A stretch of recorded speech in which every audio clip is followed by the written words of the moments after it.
Já faz um tempo que nós tivemos a estreia de Premonição 6, Laços de Sangue, no cinema, e da mesma forma que a morte engana as pessoas nessa franquia, esse filme aqui enganou muita gente que achava que ele seria ruim. Premonição 6 entregou muito, ou talvez até tudo do que os fãs estavam esperando, e provou que ainda há espaço para criar boas histórias nesse universo. Eu sou a Júlia, sejam bem-vindos ao canal, e no vídeo de hoje nós vamos falar sobre Premonição 6, construir a árvore genealógica dessa família com laços de sangue, levantar os pontos altos e não tão altos assim do filme e tentar entender por que ele deu tão certo.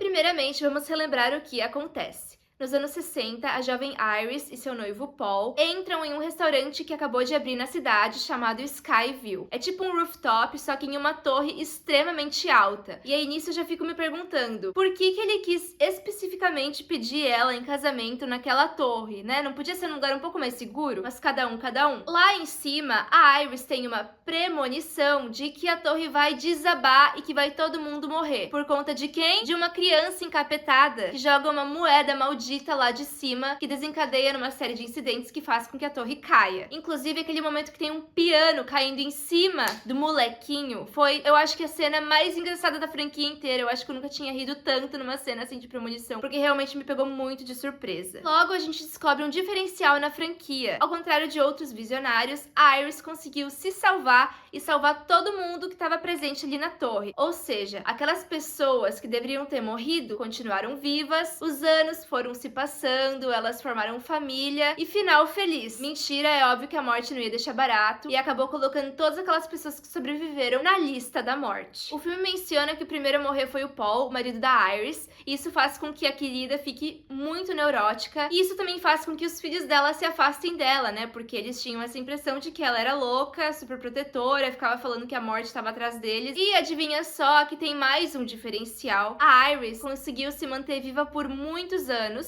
então ela se manteve presa dentro de uma casa de super proteção, justamente para conseguir driblar todas as tentativas da morte. Com isso, os filhos dela acabaram tendo filhos e essa linhagem foi crescendo, uma linhagem que teoricamente não era para ter existido. Família, a gente não pode escolher a que quer, mas pode amar a que recebeu. Tava indo tudo bem até que a Stephanie, a neta dela e protagonista do filme, começa a ter visões com aquela premonição do Skyview. Ela começa a sonhar com essa mulher e ela pensa, Iris, eu acho que esse é o nome da minha avó. Então a Stephanie finalmente conhece a avó, ela consegue as respostas que ela queria, mas é óbvio que, assim como em todos os filmes de premonição, ela não acredita no que a avó dela tá falando pra ela. Nisso, a Iris percebe que precisa provar um ponto e então ela acaba se sacrificando pra demonstrar pra neta dela que realmente a morte estava atrás dela e agora a morte vai estar atrás da família inteira. Vamos então conhecer esta família da bagunça. Iris e Paul tiveram 2 filhos, o Howard e a Darlene. O Howard é tipo um tiozão do churrasco e que eu também vou apelidar carinhosamente de Cornélio. Já a Darlene é uma mãe ausente, mas tem toda uma explicação para isso. Darlene se casou com o Marty e eles tiveram 2 filhos, a Stephanie, a protagonista do filme, e o Charlie, o caçula da família. Já o tio Howard se casou com a tia Brenda, uma tia bem malandrinha, e eles tiveram 3 filhos. A Júlia, a Júlia do filme, que não tem muita personalidade, o Bob, um querido, e o Eric, um desquerido que usa piercing. E olha que esse menino tem cada piercing. E claro, como estamos falando de premonição, cada um deles acaba morrendo de forma bem impactante. Agora que já revisamos toda essa família de novela, hora de falar sobre os pontos altos do filme e os não tão altos assim. Há anos tive uma premonição que foi o início de tudo. Eu vi o que a morte estava prestes a fazer. Primeiro, a cena de abertura é impecável. Ela é a mais longa da franquia e realmente funciona muito bem. Eu, pelo menos, fiquei muito feliz com esse resultado. Popularmente, a cena de premonição favorita da maioria das pessoas é a do segundo filme. Por quê? Porque ele se passa num acidente numa rodovia. E uma rodovia é um lugar muito frequentado por todo tipo de pessoa. Então é óbvio que a gente consegue se identificar mais com aquela situação do que com essa situação aqui, né? Por exemplo, eu não acho que exista um lugar daqueles aqui no Brasil. Nós temos alguns restaurantes que são assim, mais no alto, né? O tal do rooftop. Mas não naquela proporção, não que eu saiba, pelo menos. E isso, inclusive, me fez pensar como é que seria uma premonição se passando aqui no Brasil.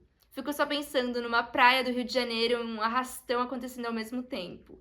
Acho que teria potencial. Mas se tem uma coisa que faz com que a gente se identifique um pouco mais com essa cena de abertura, é o fator altura que tá envolvido nela. Então as pessoas que de repente têm um pouco de medo de altura podem acabar sentindo bastante medo quando assistirem a essa premonição aqui.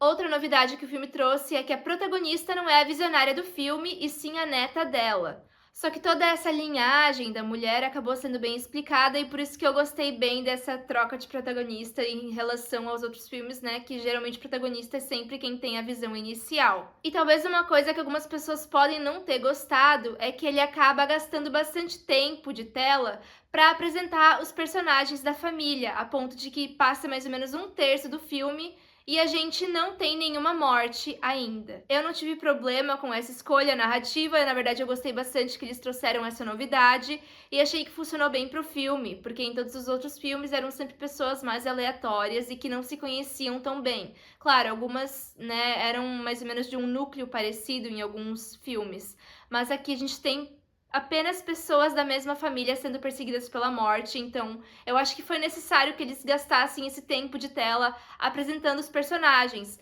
Além de que isso fez com que a gente tivesse um pouco mais de identificação e empatia por eles em relação aos outros filmes, que os personagens meio que, né, tanto faz, não eram tão interessantes assim.